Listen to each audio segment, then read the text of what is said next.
The art and music scene in Pedro is more dynamic than it would be in a similar sized town because this town has always had poets and musicians, because this town has always had sailors, people who tell stories. And that somehow makes like a magic mix. And it's all led to a town that's much bigger in the arts than it should be.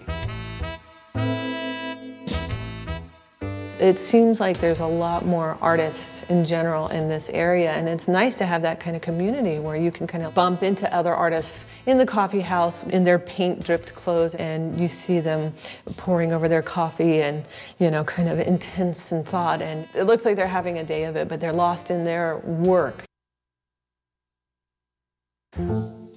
San Pedro is a do-it-yourself town, and people in other places don't do the things that San Pedrans do.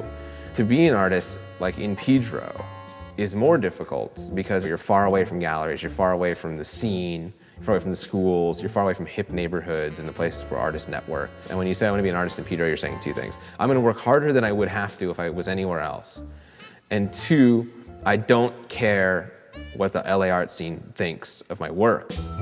That myth of the lazy artist, and they just kind of go by the sea and sit for the day and write their little poetry. It's so much more than that. I mean, most artists, they're doing 3 jobs. They have to do their job to pay the rent, and then they have to do their job that will pay for the materials to make their art, and then they have to have the hunk of time to actually make the work.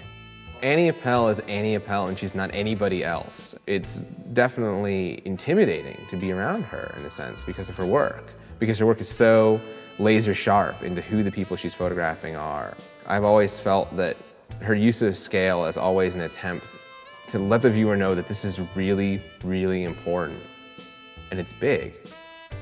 She is one of the few people I know who's actually shooting on film now, and she's shooting on film and developing it in her own home.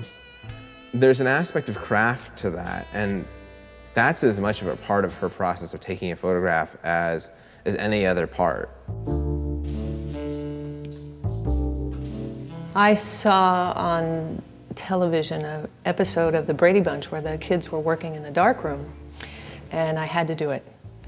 I was 10 years old, and my father humored me. We set up the darkroom in a downstairs bathroom, and we sealed the little bathroom door, and we mixed the chemistry, and I saw the print come up in the liquid, in the red light, and I had to do it.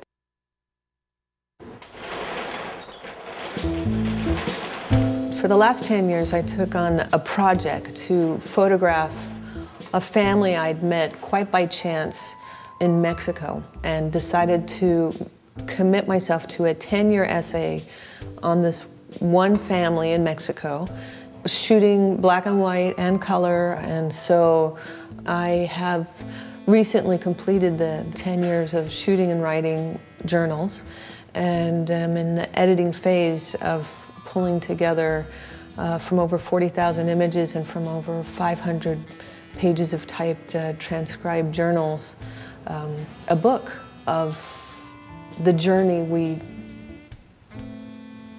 experienced together. When you're an artist and you do projects that take an afternoon, it's one thing. But when you say, I am going to do this, I'm going to keep doing this even if it's difficult, even if it like breaks my bank, even if it doesn't make sense at some point, and then to keep doing it and to see a project through like that to the end is immense. It's an immense project. I was driving down the road, down the highway, and it was bumper-to-bumper traffic in both directions in a typical LA 8 in the morning gridlock. And you know, in Mexico, they don't even need a car. I imagined that they were living a life that was very different from mine, and I just thought it was a richer life and a more direct and honest life. The thing about the Mexico book that has surprised me is that I would go back down there and still be complaining about my tough job and having to wake up so early and having a grumpy boss, and they'd listen to me and in response still not complain about still not having a job. And I'd complain about my broken heart, and she would still say little about the regular beatings that she would get when her husband would get drunk and go off. in the end, you know, I seem far more a pathetic character with my relatively small problems when they're trying to figure out should they buy shoes or should they buy medicine. And I'm going down there complaining about my grumpy boss. In the end, it really came to bear that two cultures can live side by side fairly well, but they can really never understand the life that I've lived, and I can never really understand the life they've lived, and how naive it is to think otherwise. They're different worlds. You can appreciate it, but you can't know. The art and music scene in Pedro is something that you can't take for granted. It's not something that comes out of the water, and it's not something that exists because we wish it existed or because we're lucky. It's something that exists because of the hard work of hundreds and hundreds of people. The Arts District downtown, Angels Gate Cultural Center, the San Pedro Ballet, the people who are in the arts and music scene in San Pedro are tremendously invested in this town.